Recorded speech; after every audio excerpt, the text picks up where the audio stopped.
the Bohr model. So what do you, in this case, what do you notice compared to before, Ian?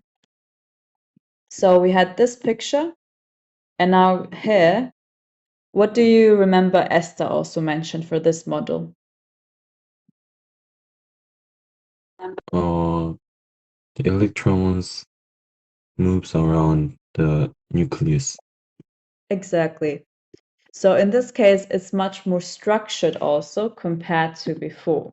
So what we see is we actually, so when I say shell, you know, like a little turtle, right? So like, I'm not great at drawing, but if you think about a little turtle, they have like a shell, right?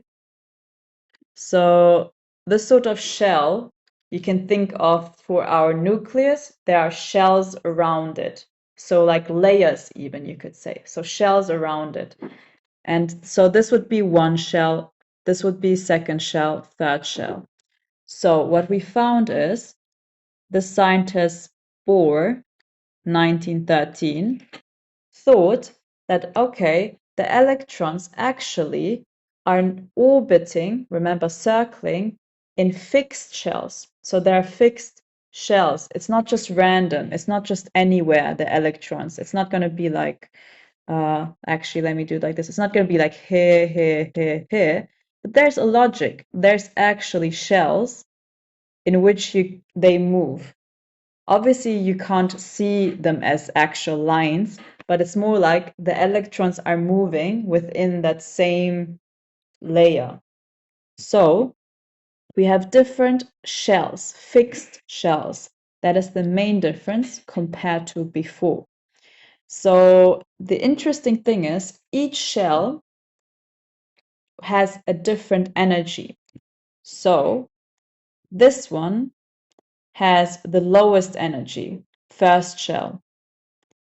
And then this one, if this one has the lowest energy, the first shell, what about the last one, Alice? What energy would the last one then have?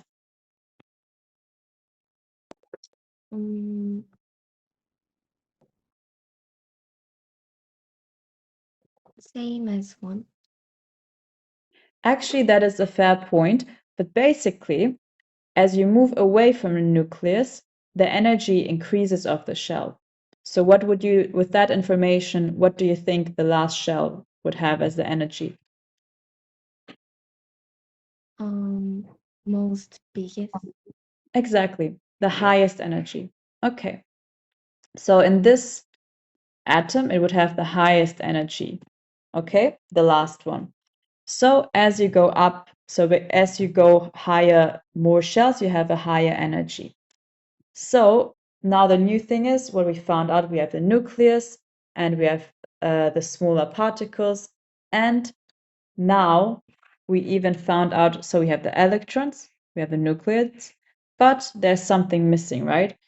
Esther, what is missing in the nucleus?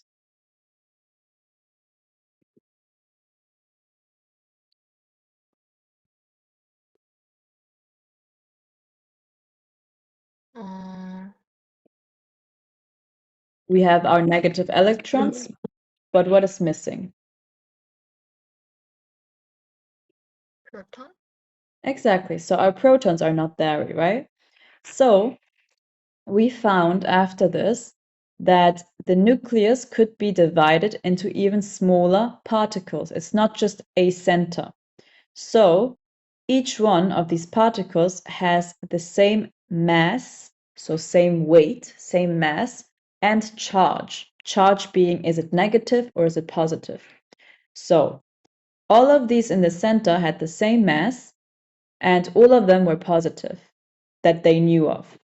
And this made them discover the proton. So now we have our proton.